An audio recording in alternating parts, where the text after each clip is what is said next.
පාට කියන දේ දකින්න පුළුවන් වෙන්නේ අපේ ඇස් වලින්. අපේ ඇස තුළ ප්‍රභාසංවේදක ශෛල දෙකක් තියෙනවා. එකක් තමයි රොඩ්ස්, අනිත් එක තමයි කෝන්. මේ ශෛල වර්ග වලින් තමයි ආලෝකය ග්‍රහණය කරගෙන වර්ණ හඳුනා ගැනීමේ හැකියාව අපිට දෙන්නේ. මේ අතර මනුෂ්‍යයට පුළුවන් මේ කෝන්ස් වලින් පාට 3ක් හඳුනා ගන්න. රතු, කොළ, නිල්. හැම කෙනාටම එකම විදියට පේන්නේ නැහැ. සුනකයෙක් ගත්තොත් එයාට කහ පාට ඒ වගේම නිල් පාට විතරයි පේන්නේ. රතු පාට පේන්නේ නැහැ. අපිට පේන රතු පාට ඒගොල්ලන්ට කළු පාට තමයි පේන්නේ. ඒකට හේතුව ඒගොල්ලන්ට කොච්චර ප්‍රමාණයක් ආලෝකය උරා ගන්න පුළුවන්ද කියන එකයි. දැන් මදුරුවා ගත්තොත් මදුරුවට අපේ ලේ ගමනාගමනය පවා පේනවා. විශේෂයෙන් පක්ෂීන්ට අපිට වඩා වර්ණ ප්‍රභේදයන් ගොඩාක් පේනවා. ඒකට හේතුව ඒගොල්ලන්ගේ ආලෝකය උරා ගන්න කෝන්ස් ප්‍රමාණය වැඩි නිසා. ඒගොල්ලන්ට UV ලයිට් එක, ඒ වගේම පොලරයිස් ලයිට් එක පවා ඒගොල්ලන්ට පේනවා. අපිට පේන විදිහට ඒගොල්ලන්ට පේන්නේ නැහැ. ඒගොල්ලන්ට වෙනම විදිහට ලෝකය දකින්න පුළුවන්කමක් තියෙනවා. ඒකට හේතුව තමයි ආලෝකය උරා ගන්න පුළුවන් වැඩිපුර ශෛල ප්‍රමාණයක් ඒගොල්ලන්ගේ තියෙන නිසා. ඉතින් අපිට තියෙන ප්‍රමාණයට වඩා ඒගොල්ලන්ගේ වැඩි. එතකොට ඒගොල්ලන් උරා ගන්න ආලෝකයෙන් වර්ණ ප්‍රභේදයන් ඒගොල්ලන්ට හඳුනා ගන්න පුළුවන්. මේ කෙටි විද්‍යාත්මක වීඩියෝ එක මගේ දුවලට තේරුම් කරද්දී එක දෙයක් මතක් වුණා. මේ වීඩියෝ එකෙන් කියන්නේ ආලෝකයත් පාටත් විවිධ දේවල් බලාගන්න බැරි වෙන්නේ අපේ තියෙන දුර්වලකම් නිසා. ඒ කියන්නේ අපිට තියෙන ශෛල ප්‍රමාණය මදිකම නිසා අපිට ඒ දේවල් පේන්නේ නැහැ කියන එකයි. ඒ වගේම තමයි දේව වචනේ අපිට කියනවා මෙන්න මෙහෙම දෙයක්.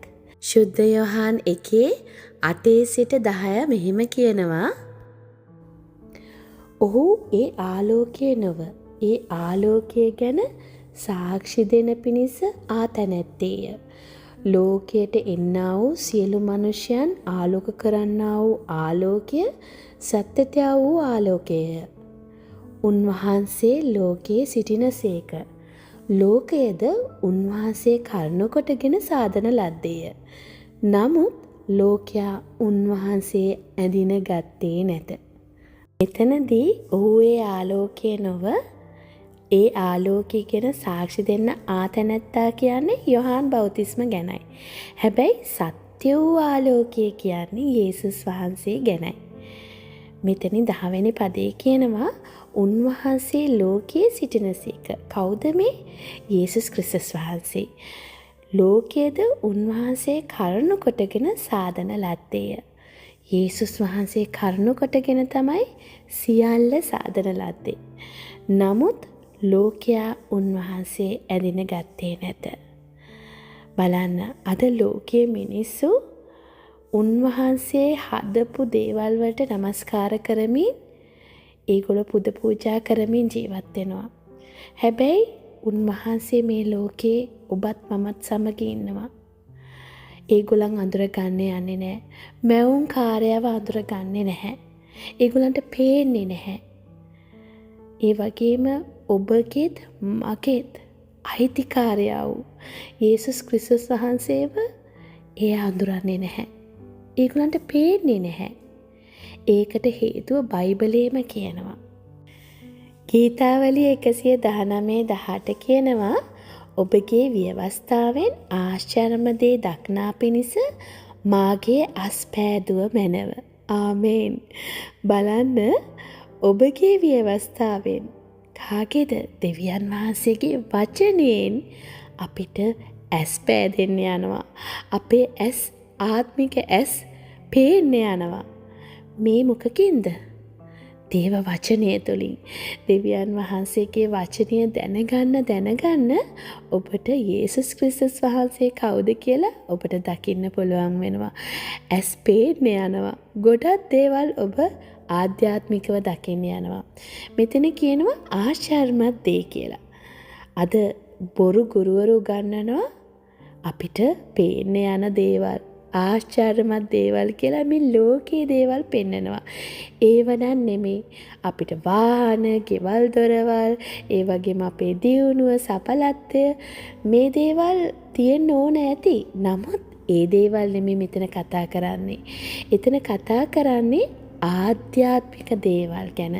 ඔබට ඉවසීම, ඔබට කරුණාව, ප්‍රේමය, ආදරය, සමාදානය, සමාව දීම මේ වගේ ආශ්චර්යමත් දේවල් අපිට අමාරුවෙන් කරන්න පුළුවන් දේවල් ලේසියට පත් කරනවා දේව වචනය තුළින්. ගොඩාක් දේවල් තියෙනවා.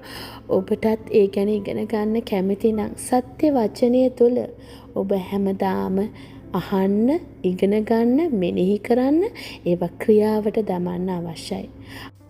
ලෝකේ ඉන්න මිනිස්සු දෙවියන් වහන්සේ ගැන දැනගත්තත් ඒගොල්ලන්ට පිළිගන්න බැරි හේතුවක් දේව වචනේ කියනවා.